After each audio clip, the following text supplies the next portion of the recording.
officials accidentally text top secret war plans to a journalist. Now the blunder is inviting scrutiny about national security, competence, and hypocrisy. Any security professional, military, government, or otherwise, would be fired on the spot for this type of conduct. Plus, deport first, ask questions later. The Trump administration says forget about due process. Due process. Yeah, Blake and Ronnie's due process. As a judge puts up roadblocks to its deportation dreams. Also, shouting at an empty chair. How dare you! Constituents go full Clint Eastwood as Republican lawmakers go invisible. Live to the table, Dan Coe, Scott Jennings, Joe Borelli, Tiffany Cross, and Leah Wright Rigueur. Americans with different perspectives aren't talking to each other, but here they do.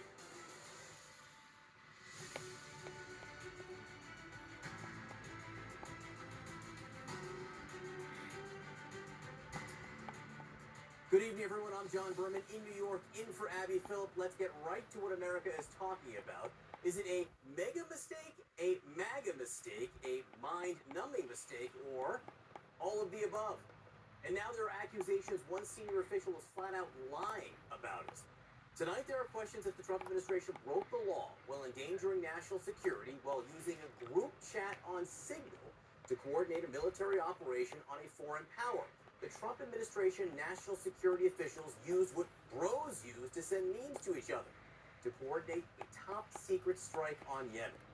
The country knows this thanks to the Atlantic's Jeffrey Goldberg. Goldberg was accidentally added to the Signal chat. He didn't think it was real until bombs fell to confirm it was. So let's start with who was on this chain. 18 people. Among them, there is Goldberg, the journalist. He was apparently added by Mike Waltz, the national security advisor. A user identified as Marco Antonio Rubio, the Secretary of State. A user named J.D. Vance, not so thinly veiled to the Vice President. TG, Tulsi Gabbard, the Director of National Intelligence. Scott B., apparently the Treasury Secretary. John Radcliffe, CIA.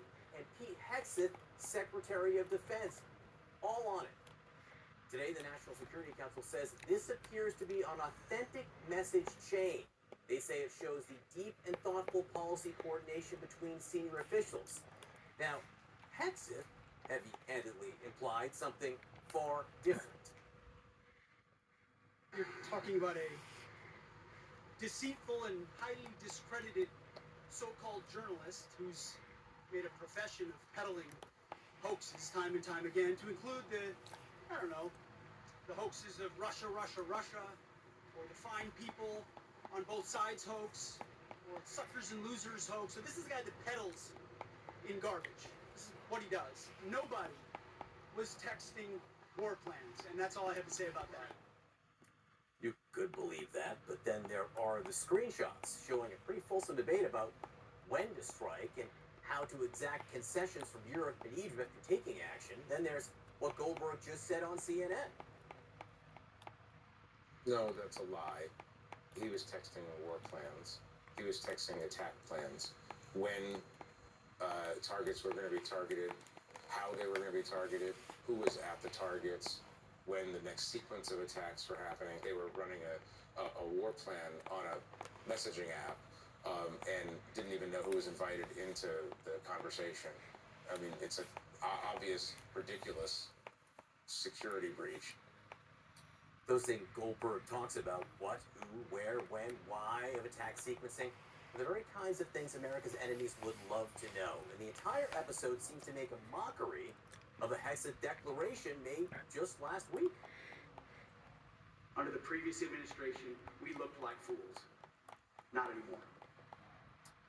All right, moments ago, Caitlin Collins was reporting on her show, Scott, that there is shock inside the White House that this chat was texted to Jeffrey Goldberg. Are you shocked?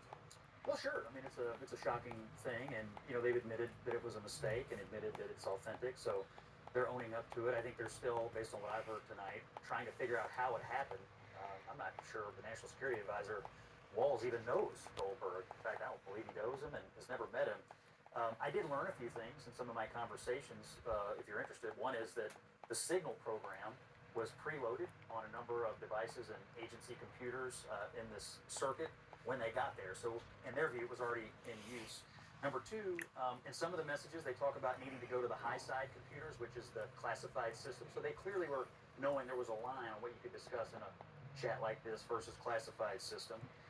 Number three, there is a dispute over whether the term war plans is being exaggerated. And number four, look, I love the policy.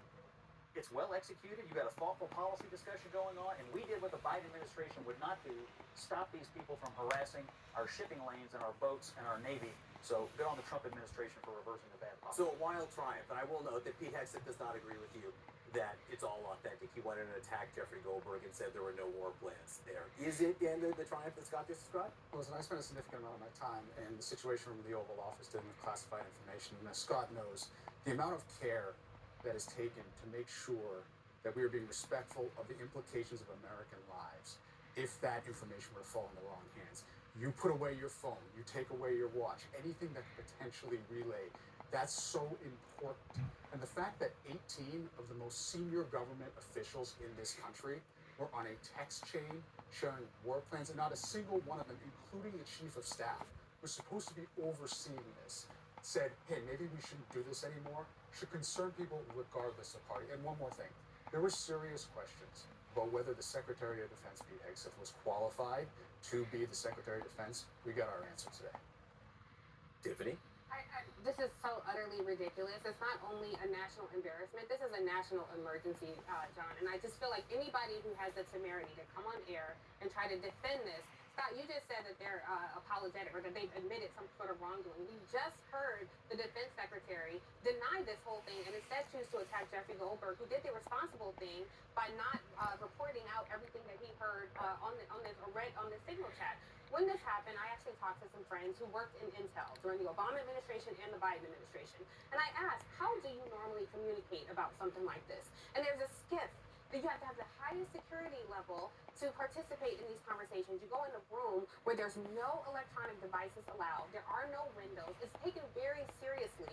And this is what happens when you have a man whose first job in government was as president of the United States, who's politically inept, who employs people who are politically inept. There's nothing funny about this. We're putting our people who serve this country at danger, and we're asking people to believe nonsense. And this is a travesty. Do we think President Xi of China is tweeting or texting about his national security plans? Do we think Vladimir Zelensky is texting about his plans? Do we think President Vladimir Putin is spoon-feeding Russian talking points to American diplomats even on Signal? This is a thing that people use to talk to their side pieces, something Pete Hegseth would certainly know about. This is something that people use to talk about March Madness. It is a crisis that we need to take very seriously, and we can't present this as journalists. We cannot present this as though these are two opposing political points of view.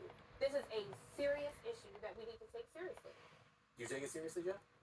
I think the administration should take it seriously, right? This is something that's obviously a mistake. What was Hegseth doing there? Just, when he landed off the plane there attacking Jeffrey Goldberg for basically just printing what was in these exchanges except for the parts that were top secret. He's attacking him and saying it didn't exist. He should have known that they were authentic texts between him and other people. He should have acknowledged it. He should have acknowledged it as a mistake. He should have moved forward, right? This is something that should be a one-day story. You made a mistake. You investigated why it happened, how the journalist got on, and move on. The difference with the Trump administration, the mistakes are done by accident. With the Biden administration, the mistakes were done by design. The overall reversal of the support for Saudis in Yemen, the troop withdrawal in Afghanistan, the reversal of sanctions against Iran, the Remain in Mexico policy reversal. Those are mistakes by Joe Biden, not done by accident, by design. That's sidestepping the actual question that we're dealing with right now. The larger question is a question of national security. It's a question of a massive data breach. Being a historian, I went back and I looked, what kind of data breaches have we had? Almost all of them have been deliberate. All of them have been large. We have had nothing, and Jonah Goldberg actually says this, Jeffrey Goldberg actually said this, both in his interview but also in the article. If you go and take a look at what he wrote about, he says, we have not seen this kind of data breach, which he indicates is indicative of a kind of carelessness. But I actually think it's indicative of something much larger, something much more systematic, right? So when you have people I think, that are not qualified to be in roles and taking on these things, but also kind of not qualified in terms of competence in knowing how things work, knowing how should we be using, what kinds of systems should we be using, what are the protocols. There are all kinds of questions that those arise. There is a larger issue too of accountability. How are we going to deal with this? It's not something that should just go away in the news cycle tomorrow. It is something that should be investigated. It should be investigated with oversight. And the real question I think we should be thinking about is who is doing the investigating of the investigators, right? So the Trump White House says we'll take care of it. But the problem is, in lots and lots of these cases, there have been independent investigations. There have been congressional investigations, including on both sides of the aisle. But there have also been inspectors general's investigations, right? This is how you pinpoint the problem. What do you do when those options are gone? When the Trump administration has removed them? You can't continue to say, look, this is just carelessness, this is just an accident. Because one time maybe is an accident. But we're also talking about people that should know better and should do better, particularly when it comes to issues of national security. To the point of this being systemic, if you notice, the group name was Houthis PC Group. PC, people who don't know, stands for Principals Committee. In the White House, you have staff level meetings, you have deputy level meetings, and then you have Principals Committee meetings. In order to be eligible to be in a Principals Committee meeting, you have to be secretary level or above. So, as mentioned, this is a systemic thing where this is the most senior people in our administration who are being careless with information and classified data. And surely it's not the first time that they have done this. And I think the most important thing about this particular case that people should understand is that this was not just a drone strike, although that would be very, very concerning regardless of that. But this was a manned mission. There were human lives on the line for this mission. So the fact that this could have fallen into wrong hands because of this carelessness would have potentially impacted the lives of American soldiers. Did I see you nodding yes when I think it was the professor saying there should be an investigation into this? Yeah, I do think there should be, and I think they're already doing it at the White House. But I totally agree with you, because they're not quite sure how he wound up on the thing. And we need to find that out if there's something wrong with this system, which, by the way, I should just add again, they say already existed, was preloaded on computers and devices when they got there, and was in use upon their arrival. So maybe we need an investigation of when Signal started being used and by who and why people thought it was a good system to use. But of course, when you make a mistake, you own up to it, you investigate the cause of it. Did Pete Hegseth just own up to it and admit to it? Well, look, I don't think there's, the White House has, I think the answer there is no. The head of the National Security Council and his spokesman have said these appear to be authentic messages, so they have absolutely validated that it occurred. So you own up to it, you figure out what happened, and you use it as a teachable moment, which is don't make these kinds of mistakes again, and you learn from it. And I agree, you do try to move forward. But I agree with you. You have to look into these things. You can't slough it off. It's an important deal.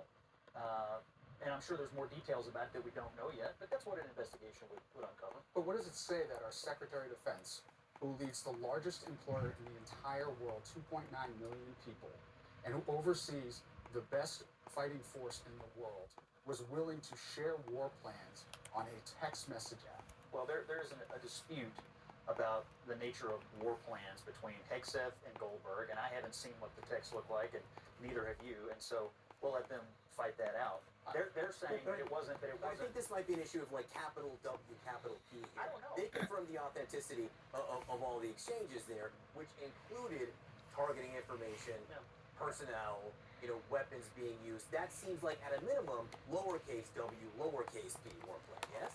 A plan for carrying out a military action. Sure. I mean, Okay. obviously some details were being shared in the moment that it was occurring.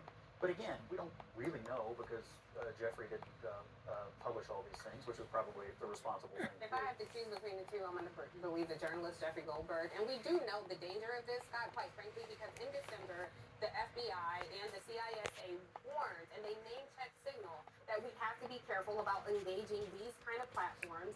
They actually implicated China, although China denied any wrongdoing, but they said that China has the ability to infiltrate these systems, and it threatens our metadata.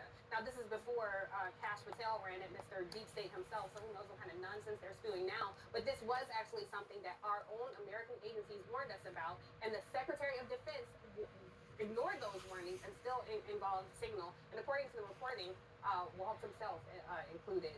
We'll talk about if there will be an investigation and by whom and what it might uncover and all the legal implications.